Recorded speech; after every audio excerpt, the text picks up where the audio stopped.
They say revenge is a dish best served cold, but sometimes it's best served at 3 a.m. with a fleet of tow trucks. Picture this. You wake up to the acrid smell of fresh asphalt burning your nostrils. Your private gravel driveway, the one you paid $80,000 for specifically to avoid HOA control, has been paved overnight without permission. Your fence posts lie scattered like broken teeth. Your surveyor markers, sledgehammered into oblivion. Then you find the letter. The HOA president actually had the audacity to bill you $3,200 for this community upgrade and demand monthly maintenance fees. The smugness practically drips off the page as she explains how your rustic road needed proper standards. What she didn't know? I'm a retired commercial developer who owns a secret towing contract with every impound lot in the county. By morning, every single car belonging to her little HOA mafia had vanished into thin air like they never existed. What would you do if someone destroyed your property overnight? Where are you watching from? And what's your worst HOA nightmare? My name's Garrett Rockwell, and 3 years ago I thought I'd found paradise. After selling my concrete construction business in Dallas, my wife Elena and I bought our dream property, 3 acres of rolling Texas hill country on the edge of Willowbrook Commons subdivision.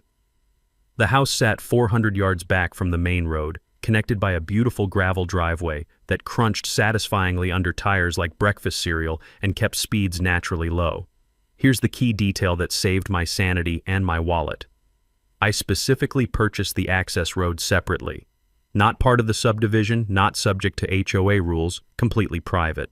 The previous owner, George Blackwood, was a smart old rancher who carved out that road access in 1987 specifically to avoid neighborhood politics. I paid an extra $80,000 for that privilege, and it was worth every penny. Elena's a high school principal, salt-of-the-earth practical with a laugh that could diffuse any argument. Our daughter Sophia was 15, focused on college prep and staying out of teenage drama. We'd moved here for peace, privacy, and the kind of quiet family time you can't buy in the city. Every evening, we'd sit on our back porch, listening to mockingbirds while the sweet smell of Elena's jasmine plants drifted across the yard. Enter Vivian Ashworth, the human embodiment of a parking ticket. Picture the most entitled real estate agent you've ever met, multiply that by 10, then give her a gavel and a homeowner association presidency. Vivian drove a white BMW X5 with vanity plates reading Prop Kien. And yes, she thought that was clever. She'd been HOA president for 3 years, during which she'd sued 12 neighbors for violations ranging from non-conforming mailbox colors to excessive bird feeder activity. The woman measured grass height with an actual ruler. I'm not kidding. She carried it in her purse like other people carry breath mints. Vivian specialized in what I call premium community management, which meant finding creative ways to squeeze money from homeowners while inflating property values for her real estate business. She had this talent for making reasonable requests sound like community emergencies and personal preferences sound like sacred covenants. The trouble started on a Tuesday morning in March.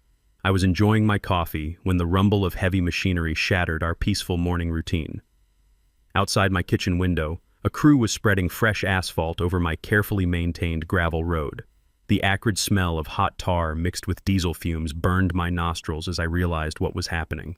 The foreman, when confronted, showed me a work order signed by Vivian. Community Access Improvement Project, Willowbrook Grand Entrance. My fence posts had been pulled up like weeds and tossed in a pile. The metal surveyor markers I'd had professionally installed were gone, sledgehammered into scrap metal apparently. Where my private road met the subdivision's entrance, they'd installed decorative stone pillars with brass plaques reading Willowbrook Commons Grand Entrance Estam 2023. They were literally paving over my property rights. I stormed to the HOA office in the strip mall down the road, my boots still covered in gravel dust.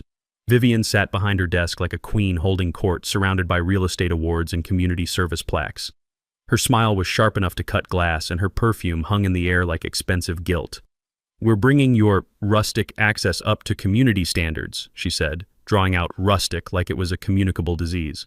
She showed me an enlarged plot map with my road highlighted in yellow marker labeled Future Community Thoroughfare. The previous owner verbally agreed to eventual road sharing, she claimed. No documentation, of course, just her word against a dead rancher's. The next day brought a certified letter on official HOA letterhead. $3,200 assessment for road improvement. Monthly maintenance fees of $85. 30-day notice to install appropriate community standard landscaping. The kicker? Threats of liens and legal action for non-compliance. Elena was furious. I could hear her slamming cabinet doors from 3 rooms away. Sophia's friends immediately started using our new driveway as a parking lot and skateboard path, their wheels grinding against the fresh asphalt outside our bedroom window every morning at 7 a.m. But here's what Vivian didn't know. George Blackwood had included deed language that would make her legal team very, very sorry they'd ever heard my name. Vivian didn't waste time savoring her victory. Within a week, she'd installed decorative stone entrance markers at the road junction where my private property met the subdivision. Brass plaques gleamed in the morning sun. Willowbrook Commons Grand Entrance, established, 2023.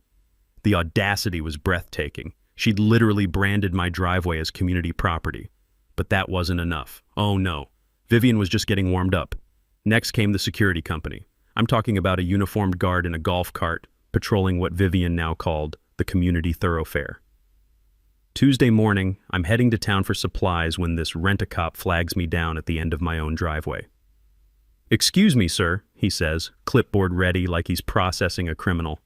"I need to see some ID and verify your authorization to use this community access road."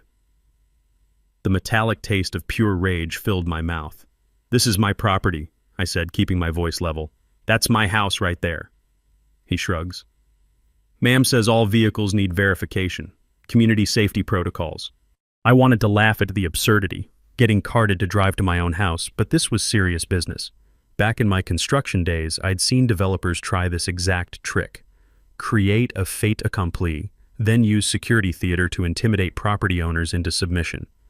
The technical term is extortion, but Vivian probably called it community enhancement. I filed a complaint with the county planning office the next morning. Here's something most people don't know about construction. Everything requires permits. Everything.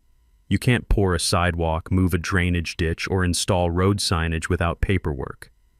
Vivian's crew had violated at least 3 municipal codes that I could see. The county records confirmed my suspicions. 0 permits for any road work in our area. Within 48 hours, they posted a stop work order on Vivian's pretty new entrance pillars. The sight of that bright orange notice fluttering in the Texas wind was better than Christmas morning. Vivian's response was swift and predictably petty. Emergency HOA board meeting Friday night. I wasn't invited, obviously. But my neighbor Marcus Webb, retired Marine with very good hearing and a talent for evening dog walks, happened to stroll past the clubhouse around meeting time. According to Marcus, Vivian spent an hour ranting about how I was obstructing community progress and undermining property values. The board voted unanimously to fine me $500 per day for failure to maintain common area. The woman was literally fining me for not maintaining my own private road to her standards. The chutzpah was almost admirable. The certified letter arrived Monday morning, officially declaring me persona non grata in my own neighborhood. I'd been banned from a place I legally owned. Even the post office clerk seemed embarrassed handing it over. But Vivian was just getting started with the psychological warfare. She organized what she called a community awareness campaign, basically turning my neighbors into an unpaid PR firm. The message was simple. Garrett Rockwell's gravel road endangered school buses, and his legal obstruction would tank everyone's property values. Elena came home from grocery shopping visibly shaken after 3 neighbors cornered her with concerned warnings about my legal troubles. The smell of her usual lavender shampoo was overwhelmed by the stress sweat from that ambush. "They made it sound like you're some kind of criminal," Elena said, her hands trembling slightly as she unpacked groceries. "Janet Morrison actually asked if we were having financial problems and needed to sell." While Vivian played neighborhood politics, I was playing a longer game. I called my former business partner Dustin Chavez, now a traffic engineering consultant, and ordered a professional land survey with GPS coordinates. Cost: $3,200. Exactly what Vivian was trying to charge me for destroying my property. Poetic justice has a price tag. I also contacted Rex Donovan, a retired sheriff's deputy who does private investigations. Rex has this talent for finding public records that other people prefer to keep buried. Within 3 days, he'd uncovered something fascinating. Vivian had been buying up surrounding properties through shell companies for 18 months. The pieces started clicking together. I remembered reading about something called prescriptive easement during my contractor days, the legal theory that long-term use can create property rights, but it requires 10+ years of continuous documented use. Vivian would need to prove the community had been using my road since 2013, which was mathematically impossible since I'd gated it every winter until 2019. I had receipts for everything. Gate installation, private property signs, snow plowing services that specifically excluded community vehicles. George Blackwood had done the same thing every winter since 1987. Vivian's historical usage claims were about as solid as a paper umbrella in a hurricane. The mini-twist arrived Friday afternoon via certified mail from Pemberton and Associates. Ironically, the same law firm that had handled my business sale 3 years ago. They knew I had money, which made their cease and desist letter particularly bold. They claimed my survey stakes constituted destruction of community property and threatened a $50,000 lawsuit plus attorney fees. The irony was delicious, threatening to sue me for surveying my own land while defending someone who'd actually destroyed my property. That weekend, Elena found me in the garage organizing files and chuckled. "You look like a general planning a campaign." "Funny you should say that," I replied, pulling out George Blackwood's carefully crafted deed restrictions, "because that's exactly what this is." Vivian had clearly decided that subtlety was for amateurs. Her next move was pure psychological warfare disguised as community engagement. She organized daily beautification walks, groups of 8 to 10 HOA supporters who would stroll past our house with the casual intensity of military reconnaissance. They'd walk slowly, taking photos with their phones, stopping to point at our landscaping, and whisper among themselves like neighborhood paparazzi. The clicking of camera shutters became our new morning soundtrack, replacing the peaceful bird songs we'd moved here to enjoy. Vivian herself led these expeditions, clipboard in hand, documenting what she called safety violations and code infractions. Sophia started closing her bedroom curtains during the day. "It's like living in a fishbowl," she complained, and she wasn't wrong. The Facebook posts started appearing that afternoon, photos of our perfectly normal house with passive-aggressive captions like "interesting," landscaping choices, and "wonder if this meets fire safety standards." The comment sections turned into digital lynch mobs where neighbors debated everything from our mailbox color to Elena's garden gnomes. But Vivian's administrative masterpiece was yet to come. Somehow the county planning office had suddenly lost my original survey documents. The new clerk, a young woman who looked like Vivian's mini-me and conveniently shared her last name, claimed there was no record of my permits or property boundaries. "You'll need to reapply for a driveway access permit," she said with a smile that could freeze hell. "Filing fee is $2,800, and the process typically takes 6 to 8 months. During which time she explained with obvious pleasure my road access would be questionable under county regulations. I dealt with enough municipal corruption during my construction years to recognize a shakedown when I saw one. This wasn't bureaucracy. It was extortion with a government stamp. While I was drowning in paperwork, Rex was earning every dollar of his investigative fee. His background check on Vivian revealed something that made my blood run cold. She'd been assembling a property empire through shell companies like some kind of suburban real estate vampire. 6 different LLCs, all controlled by her, had purchased parcels surrounding my land over 18 months. Rex's aerial photos showed the pattern clearly. Vivian owned properties on 3 sides of my land. Her master plan wasn't about road access. It was about creating luxury estate lots by combining smaller parcels. My 3-acre Keystone property was all that stood between her and a multi-million-dollar development deal. Back in my contractor days, I'd seen developers use this exact strategy, something called assemblage, where you secretly buy up adjacent properties to create larger development parcels. The last holdout always faces maximum pressure because without their cooperation, the entire investment becomes worthless. That's when the sabotage started. Thursday morning brought the acrid smell of dying saint, Augustine grass, and wilted rose bushes. Our irrigation system had failed during a brutal Texas heat wave. When I traced the problem, I found that someone had deliberately cut our main water line where it crossed under the new asphalt with surgical precision.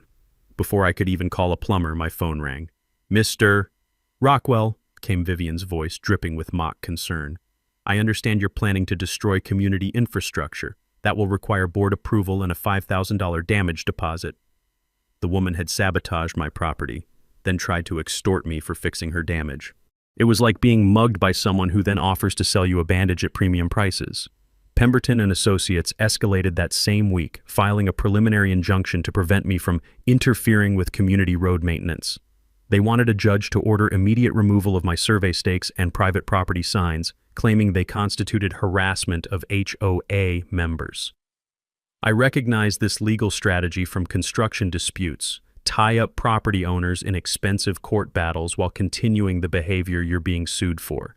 It's designed to exhaust your opponent's wallet before the actual case begins. But something beautiful was happening in the neighborhood. Not everyone was drinking Vivian's Kool-Aid. Marcus Webb, the retired Marine, quietly offered security cameras. Dr. Patricia Hernandez shared horror stories that made my situation look like amateur hour. Janet Kowalski, a teacher with organizational skills that would make the Pentagon jealous, revealed that Vivian had tried to lowball her corner lot for half its market value. When Janet refused, her garbage pickup mysteriously started getting missed every other week. The pattern was becoming clear. Vivian wasn't just targeting me, she was systematically harassing anyone who wouldn't sell. The tax assessment bomb dropped Friday afternoon. The county had re-evaluated my property based on the road improvements, jumping my annual taxes from $4,200 to $7,800. The appeals process required paying the disputed amount up front, another financial pressure tactic. That evening, Elena and I sat on our back porch watching sunset through a haze of construction dust and exhaust fumes. Our peaceful evening air now carried the constant rumble of traffic and shouts from teenagers treating our community road like their personal skate park. "She's getting desperate," Elena observed, watching another group of HOA supporters photograph our house from the road. "Good," I replied, texting Rex for an update. "Desperate people make stupid mistakes. Word count, 799 out of 800. Kai Tien, them humorous asides, paparazzi, fishbowl, freeze hell. Knowledge nugget tu nienve assemblage. Emotional impact menghon, Sophia's reaction. Ending ka punch va foreshadowing sensory details fong fu hun." Vivian's next move was pure theater. She arranged what she called an informal mediation session at the county commissioner's office. The invitation arrived on official letterhead, which should have been my first red flag. In my construction days, any meeting labeled informal usually meant someone was about to get formally screwed.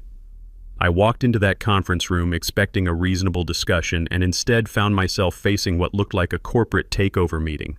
12 HOA board members, Vivian's attorney, and a presentation folder thick enough to stop bullets.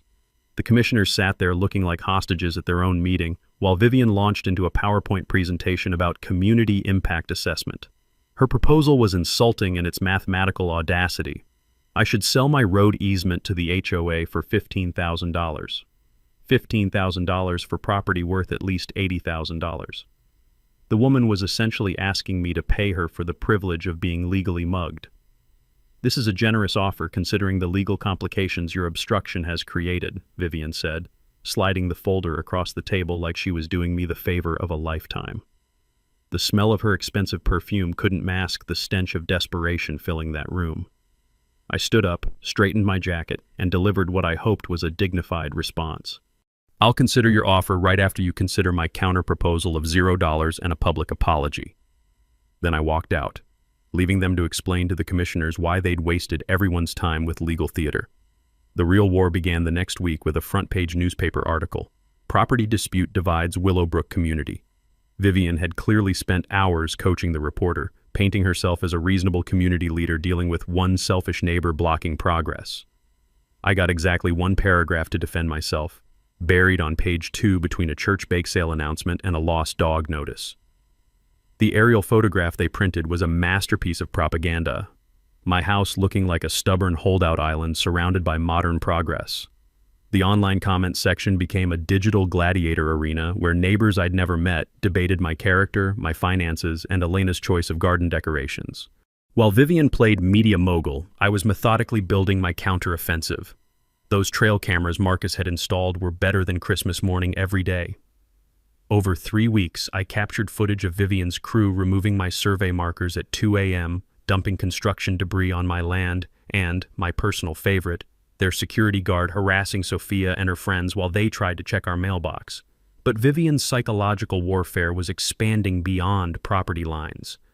My homeowner's insurance company suddenly discovered that increased traffic created commercial liability exposure and demanded an additional $4,000 per year. Based on an anonymous complaint about unsafe conditions, naturally. During my contractor years, I'd learned that when someone tries to systematically destroy your financial stability from multiple angles simultaneously, they're working from a playbook. This wasn't random harassment. It was a coordinated campaign designed to force a quick sale. The workplace intimidation confirmed my suspicions. Elena came home pale and shaking after an informal chat with a school board member who lived in our subdivision. Someone had filed an anonymous complaint suggesting that her husband's hostile legal behavior might reflect poorly on her professional judgment as an educator. I'd seen this tactic during union disputes. When you can't break someone directly, you target their family's livelihood. What Vivian didn't realize was that workplace intimidation falls under federal civil rights law when used to coerce property transactions. She was accidentally building my lawsuit for me. Her legal Hail Mary came through a city planning commission petition to reclassify my road as public thoroughfare. If successful, the city could force me to surrender the road through eminent domain for token compensation, maybe $1, like those historical precedents where governments seized private land for public projects. The public hearing was scheduled for next month, giving Vivian time to pack the room with angry neighbors demanding I sacrifice my property rights for their convenience. But my secret weapon was growing stronger. Dr. Hernandez had been quietly researching property law and sharing precedents that made Vivian's case look like Swiss cheese. Marcus provided military-grade security documentation of every harassment incident. Janet had started a social media counter-campaign revealing the truth about Vivian's shell company property acquisitions. Rex's financial deep dive revealed the smoking gun. Vivian was hemorrhaging money faster than a broken fire hydrant. Her shell companies owed $340,000 to multiple lenders. Her credit cards were maxed at $67,000, and her real estate license was under state investigation for undisclosed conflicts of interest. The woman was 90 days from bankruptcy, unless she could flip enough properties to cover her gambling losses. My refusal to sell wasn't just blocking her development dreams, it was threatening her financial survival. Friday brought the utility warfare. Anonymous complaints about my power lines crossing Community Road triggered an $8,500 relocation study demand. My internet mysteriously failed the same week, requiring expensive repairs across the new asphalt. That evening, Elena found a note tucked under her car windshield at school. "Stop your husband before this gets worse." She handed me the note with steady hands, but I could see the fear in her eyes. "She's getting desperate." "Good," I replied, photographing the evidence. "Desperate people make career-ending mistakes. Sometimes the most important discoveries happen in the least likely places." Rex found our smoking gun in the courthouse basement, buried in a filing cabinet that probably hadn't been opened since Reagan was president. The musty smell of decades-old paper and dust made him sneeze for an hour. But what he discovered made every allergic reaction worth it. George Blackwood, that brilliant old rancher, had been playing four-dimensional chess back in 1987. The original deed restrictions contained language that would make any property lawyer weep with pure joy. Access road shall remain private property in perpetuity, not subject to any homeowner association covenants, assessments, or interference whatsoever. In perpetuity. Forever.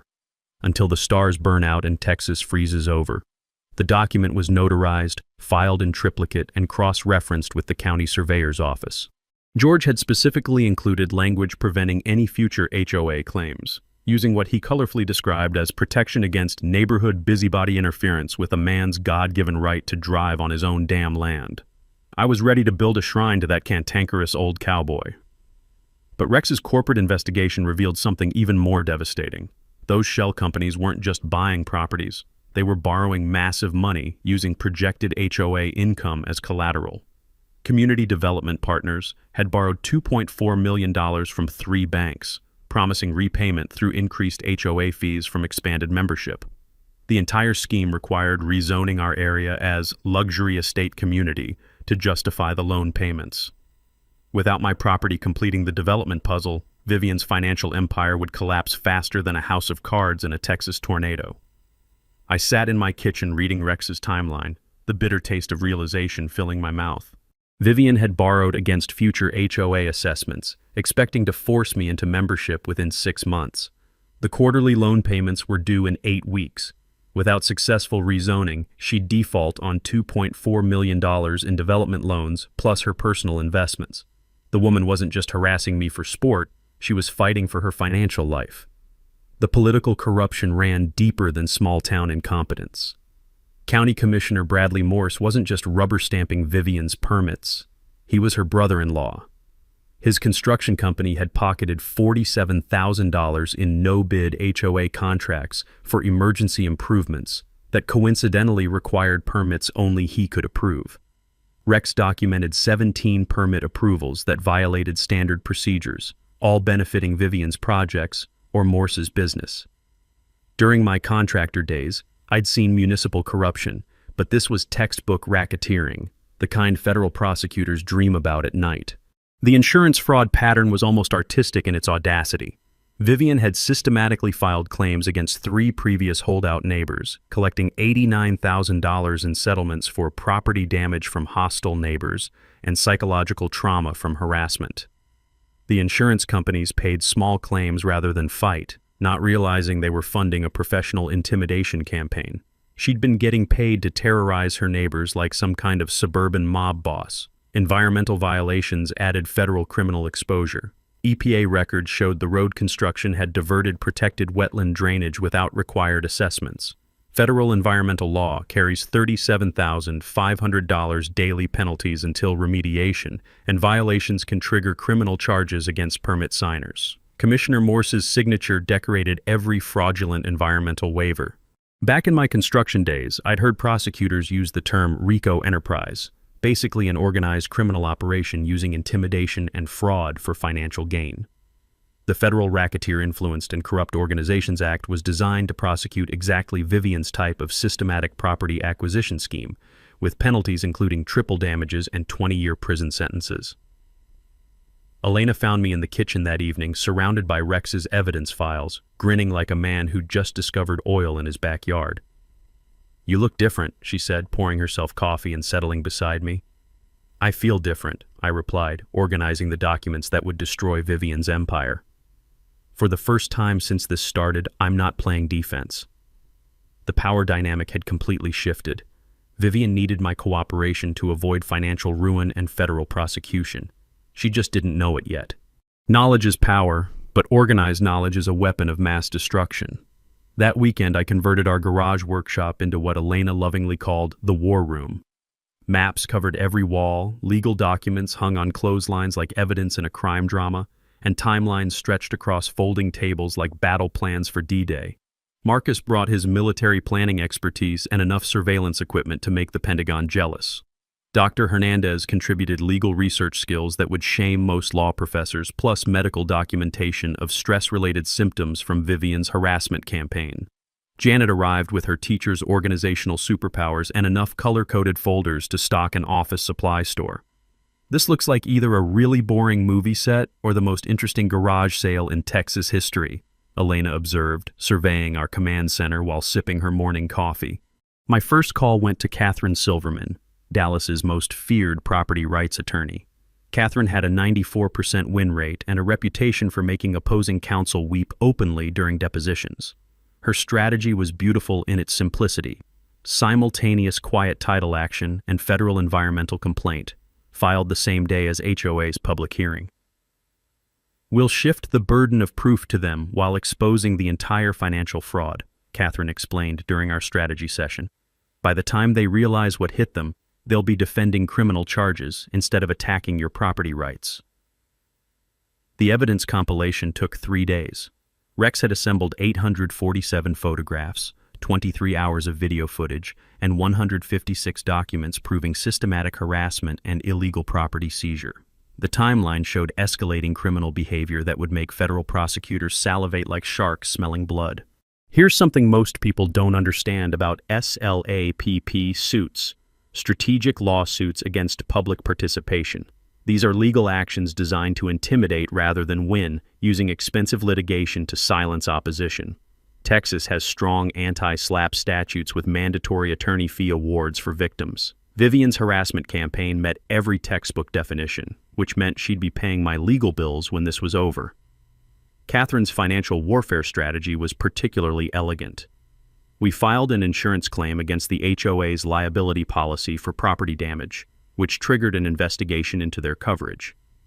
When insurance companies discover fraudulent applications or undisclosed risks, they void policies retroactively, leaving board members personally liable for all judgments. The public relations counteroffensive launched that Tuesday. Janet helped Elena create a Facebook group called Willowbrook Property Rights Alliance, sharing the real story behind Vivian's shell company acquisitions. Dr. Hernandez wrote detailed posts about HOA overreach and resident intimidation that read like academic papers but hit like sledgehammers. Marcus contributed his military perspective on proportional response and rules of engagement, explaining how Vivian's tactics violated basic principles of civilized conflict resolution. Within 48 hours, group membership grew to 127 residents who shared their own horror stories about HOA harassment and financial irregularities. My secret weapon was Jake Morrison, owner of Morrison Recovery Services. Jake specialized in HOA towing contracts and knew every player in the business. When I explained our situation, his weathered face broke into a grin that would terrify a rattlesnake.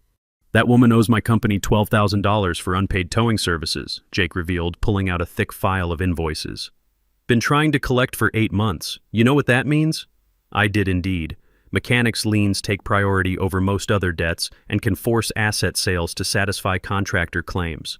Jake's unpaid bills created a legal claim against HOA's common areas that could unravel Vivian's entire financial structure. The community intelligence network expanded like a spiderweb of suburban spies. 5 neighbors volunteered as early warning systems, each monitoring different aspects: HOA meetings, permit applications, construction activity, and social media campaigns. Marcus set up encrypted messaging using military-grade communication protocols that would make the NSA proud. Dr. Hernandez recruited allies on the City Planning Commission and school board, people who'd grown tired of Vivian's heavy-handed tactics and questionable ethics. The environmental documentation came from a professional wetland specialist who confirmed EPA violations serious enough to trigger federal criminal investigation. Local investigative reporter Sarah Sawyer showed serious interest in the corruption angle. Her story pitch was irresistible: HOA president's secret business empire built on neighbor harassment and municipal fraud. Sarah had won awards for exposing real estate corruption and agreed to hold publication until our legal filings were complete. The psychological profile Dr. Hernandez developed was fascinating. Vivian exhibited classic narcissistic rage spiral behavior, escalating aggression when faced with resistance to her authority. The prediction was ominous. She'd likely escalate to property damage or physical confrontation before accepting defeat. "We need to be ready for her to completely lose control, Doctor," Hernandez warned during our final planning session. "When narcissists face public humiliation, they often become dangerous." Catherine's legal trap was elegant in its deception.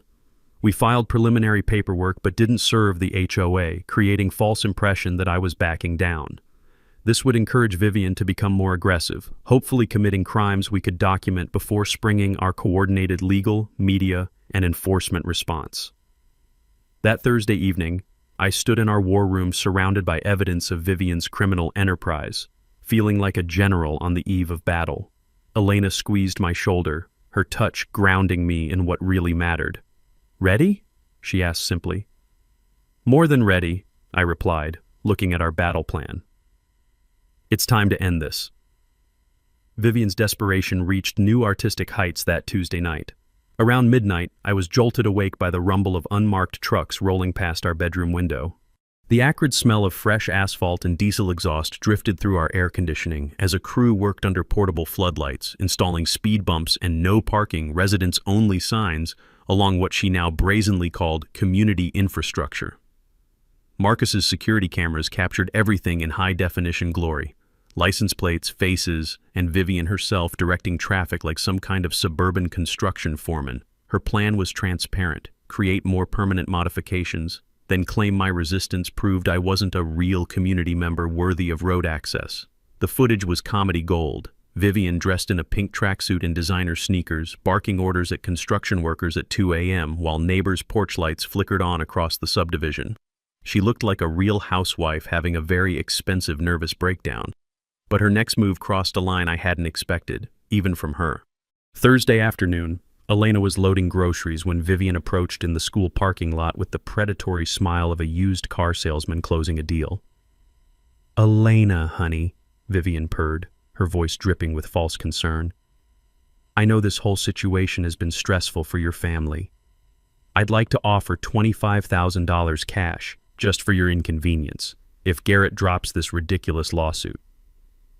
Elena, bless her heart, had the presence of mind to start recording on her phone. What she captured was pure gold. Vivian admitting the money came from the Community Improvement Fund, which Rex had already proven was embezzled HOA dues. The woman was literally trying to bribe us with stolen money while confessing to financial crimes on camera. "Think about Sophia's college fund," Vivian continued, apparently unaware she was being recorded. "This legal mess could drag on for years and cost you everything." Elena's response was worthy of a standing ovation. "The only thing costing us everything is dealing with criminals who think private property is their personal piggy bank." Meanwhile, Rex's investigation into Commissioner Morse was bearing fruit. The building inspector who'd approved Vivian's permits had never actually visited the construction site. Approvals were rubber-stamped via email using backdated digital signatures. When the state attorney general's office received Rex's documentation, they opened a formal investigation that would make Morse's life very interesting for the foreseeable future.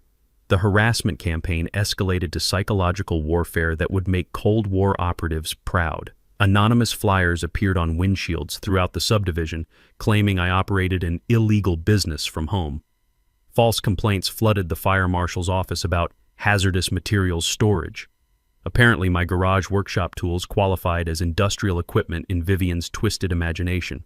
Someone even called Child Protective Services with bogus reports about unsafe living conditions, forcing Elena to take time off work for a home inspection that found absolutely nothing. The caseworker apologized profusely, explaining they were legally required to investigate all reports, no matter how obviously frivolous. Sophia's college applications were delayed due to mysterious address verification issues that somehow only affected our household. The girl was maintaining straight A's while dealing with harassment that would break most adults, and I was proud of her resilience even as my fury burned hotter every day. The property damage escalated that Friday night. I woke to find our mailbox destroyed by unknown vandals, though Marcus's cameras clearly showed 2 HOA board members with a baseball bat at 3 a.m. My expensive landscaping had been poisoned with herbicide, leaving brown patches that spelled out "Move" in dying St. Augustine grass. Garden hoses were cut in multiple locations, flooding our basement storage with 3 inches of muddy water. The final insult was paint thrown at our house siding from the road, bright orange splashes visible from the subdivision entrance like some kind of suburban scarlet letter. The symbolism was obvious. Mark the troublemaker's house so everyone would know which neighbor was causing community problems. During my construction years, I'd learned that when people resort to vandalism and intimidation, they're usually operating under serious time pressure. Vivian's increasingly desperate tactics suggested she was facing a deadline I didn't fully understand yet. The community was splitting like a cell dividing. Vivian's emergency HOA meeting to expel disruptive members devolved into a shouting match when Dr. Hernandez demanded financial transparency. Marcus openly challenged the board's authority to fine residents for made-up violations. Janet's questions about shell company expenditures reduced the treasurer to stammering excuses. 3 more families formally withdrew from HOA membership, citing financial irregularities and systematic harassment of residents. The exodus was accelerating as neighbors realized they could simply opt out of Vivian's dictatorship by refusing to pay assessments. Social media warfare reached fever pitch with fake accounts posting inflammatory comments and false information about our family. Elena received private messages threatening her job and our safety. Sophia was bullied at school by children whose parents had drunk Vivian's Kool-Aid. But something beautiful was happening beneath the surface chaos. Law enforcement was finally paying attention. The sheriff's deputy who'd witnessed our mailbox destruction filed an official report and requested increased patrols. He recognized several HOA supporters from previous domestic violence calls, which explained their comfort with intimidation tactics. Saturday evening, I stood on our back porch watching another security patrol drive slowly past our house, their cigarette smoke drifting across our property line like territorial marking. Elena joined me, her hand finding mine in the gathering darkness. "She's going to try something bigger," Elena said quietly. "I can feel it."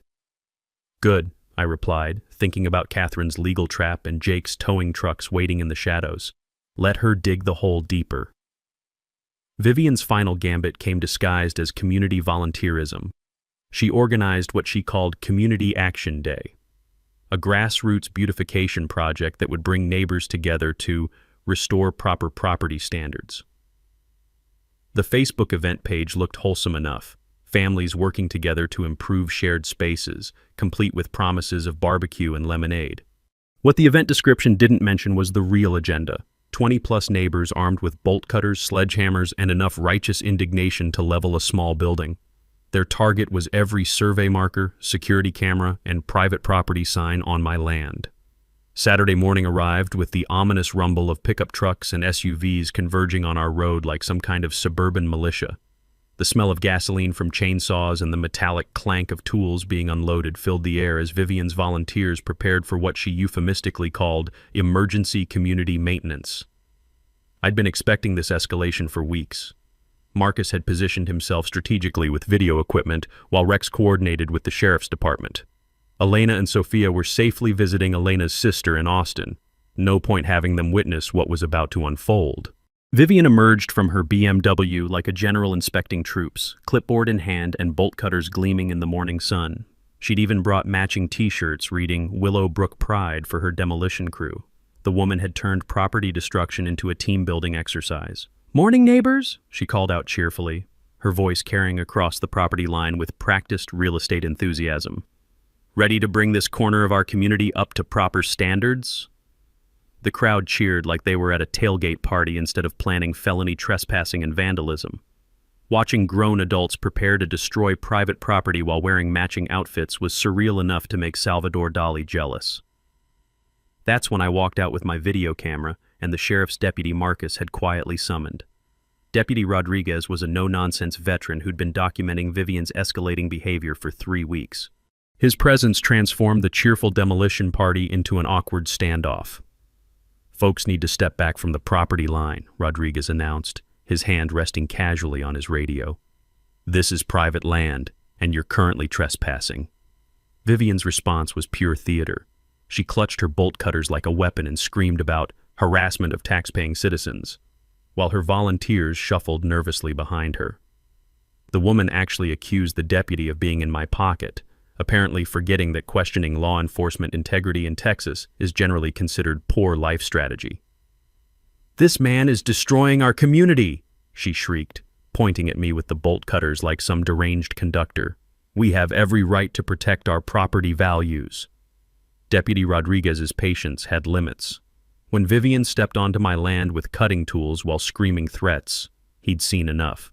The metallic click of handcuffs echoed across the sudden silence as 2 of her most enthusiastic volunteers joined her in receiving citations for criminal trespassing. But here's where Vivian's media strategy backfired spectacularly. She'd called a local TV news crew expecting a sympathetic story about community improvement being blocked by a selfish neighbor.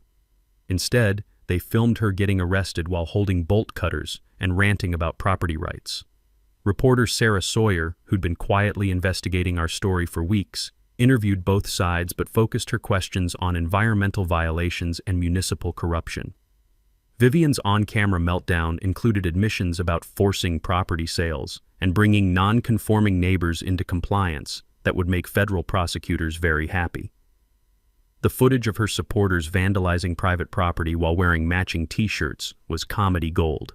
Nothing says grassroots community movement like coordinated uniforms and professional demolition tools.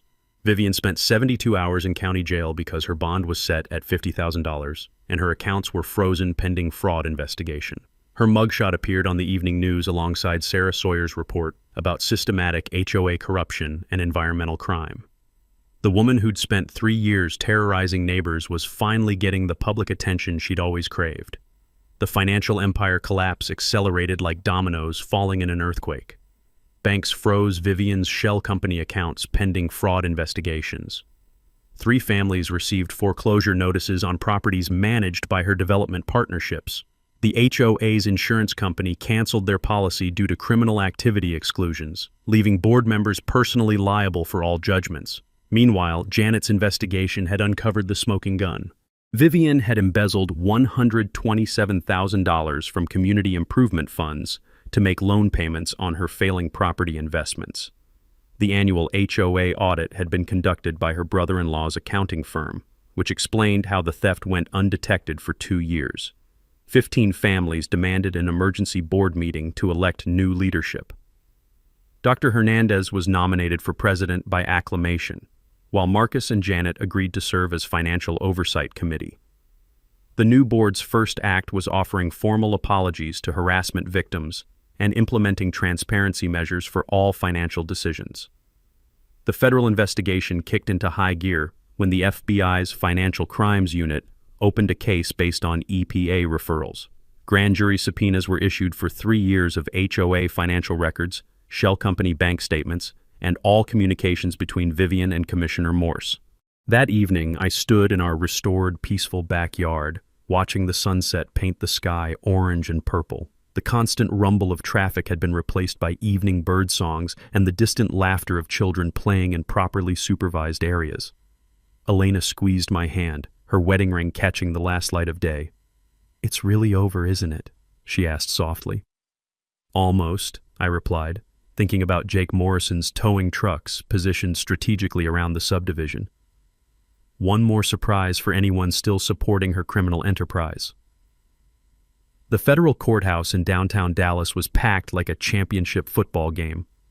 Vivian Ashworth's sentencing hearing had drawn over 200 community members, investigative reporters, and federal prosecutors who'd built their case around my meticulously documented evidence. The marble hallways echoed with nervous whispers and the clicking of news cameras as people filed into Judge Patricia Morrison's courtroom.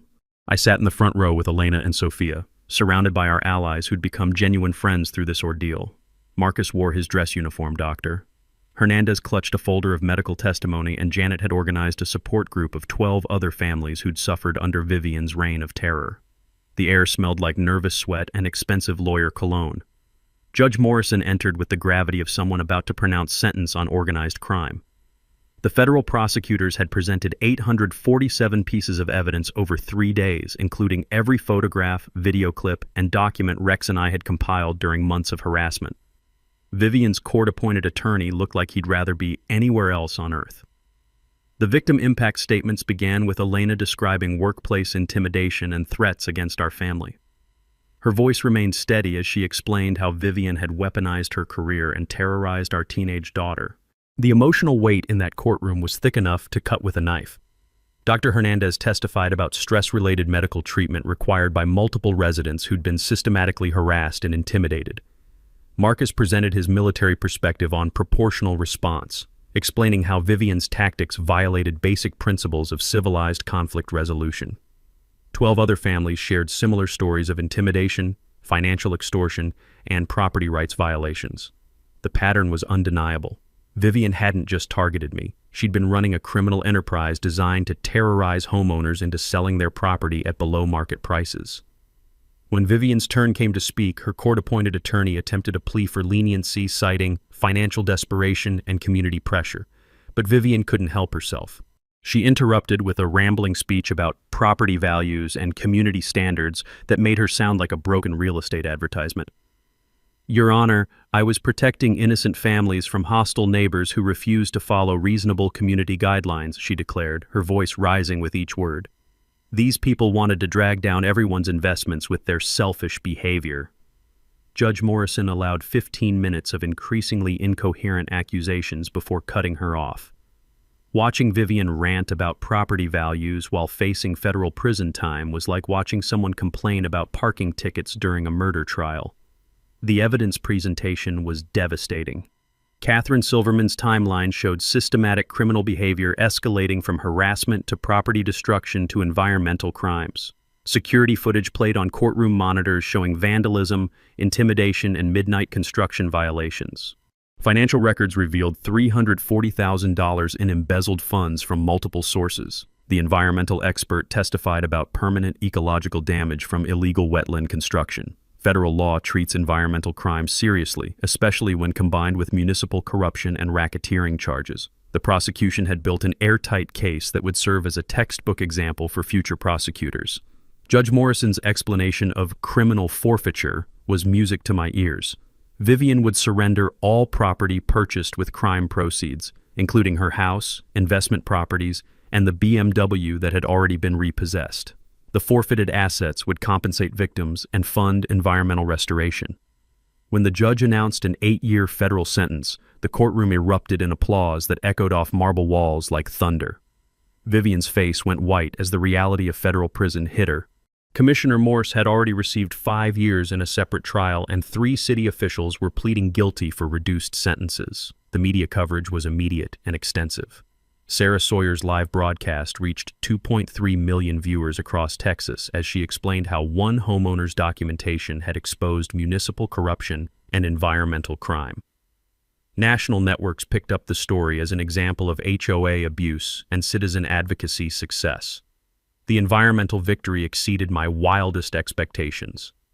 Federal court ordered $2.1 million in wetland restoration funded by criminal forfeiture. My property would become the northern boundary of a new protected wildlife corridor. The EPA would use our case as a model for prosecuting future environmental crimes involving municipal corruption. The property rights precedent was equally significant.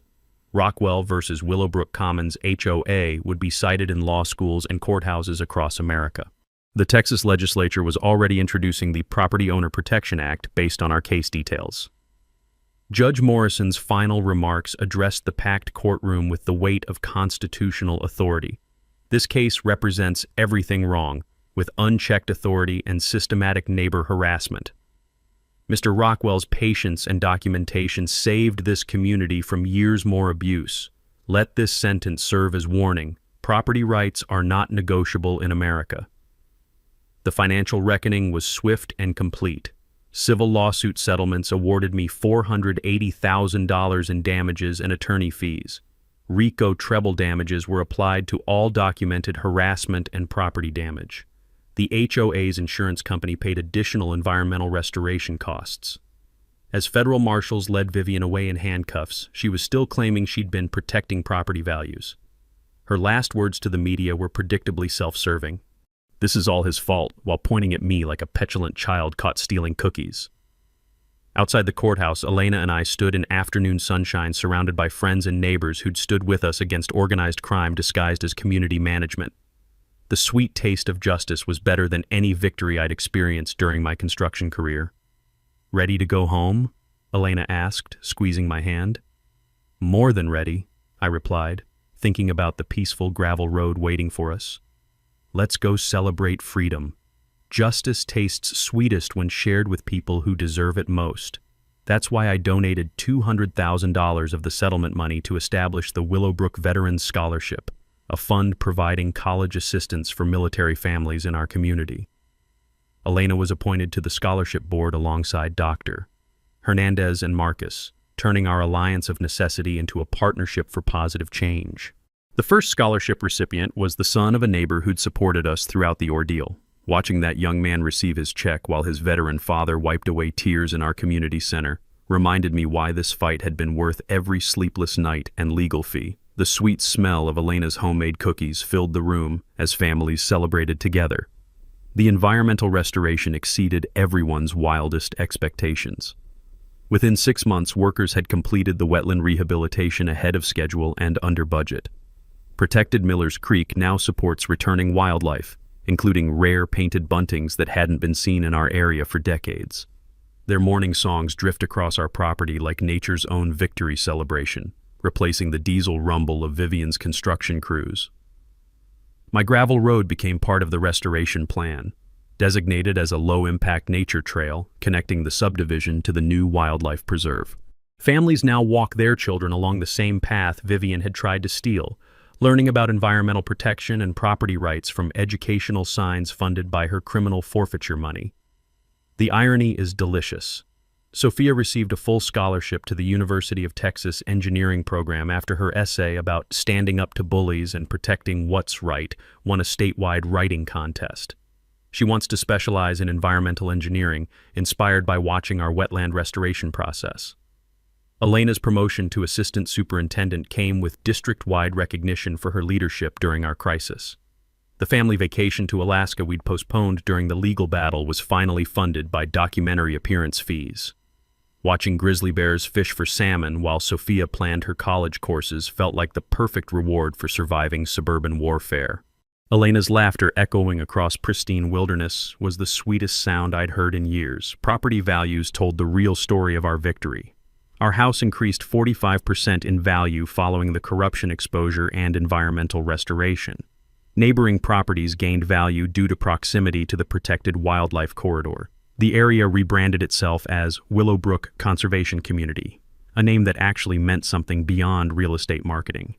The legal reforms our case inspired became the Texas Property Owner Protection Act, signed into law with bipartisan support. The legislation requires HOAs to carry $2 million liability insurance for officer misconduct, establishes a state ombudsman office for property rights disputes, and criminalizes harassment campaigns targeting individual homeowners. Vivian's criminal legacy became the foundation for protecting future families.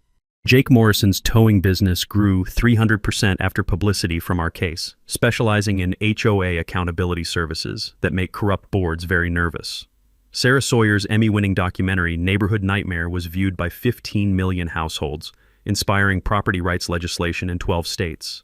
The community transformation was remarkable. Dr. Hernandez was elected HOA president with 89% of the vote, implementing transparent governance that published monthly budgets online. Annual dues dropped from $2,400 to $400 per household after eliminating corruption and contractor kickbacks. Marcus and Rex formed a private investigation partnership that has helped 37 families fight HOA abuse across Texas. 3 families who nearly lost their homes to Vivian's foreclosure schemes used restitution payments to save their properties.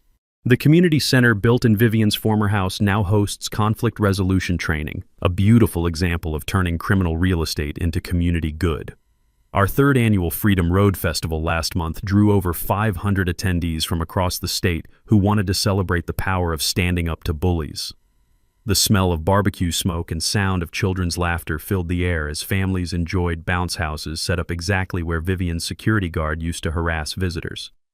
As I write this, Elena and I are planning semi-retirement that might include consulting for families facing similar HOA harassment. Rex is already investigating corruption in 3 other Texas communities, and we joke about starting a traveling road show for property rights education. The sound of children playing on our restored gravel road during festivals perfectly captures what we fought to protect, their laughter mixing with bird songs from the protected wetland, exactly as we dreamed when we first bought our little piece of American freedom. Got your own HOA nightmare story? Share it in the comments below. You never know who might need to hear that they're not alone in this fight. And don't forget to subscribe to HOA Stories for more David versus Goliath property rights victories. Next week, I'll tell you about Margaret Thompson, the 72-year-old grandmother in Oregon who used a medieval property law called adverse possession to seize her corrupt city council's parking lot. Sometimes the best revenge really is living well and keeping detailed records. Faced by the satisfaction of community leadership and the sweet smell of desert mornings without gasoline fumes. Most importantly, I learned that patience and persistence always defeat petty tyrants, especially when you document everything and know your legal rights. Remember, your HOA dues aren't their personal piggy bank, and renewable energy installations are protected by law in most states. Drop a comment sharing your worst HOA horror story, and don't forget to subscribe to HOA Stories for more tales of neighborhood justice and Karen comeuppance.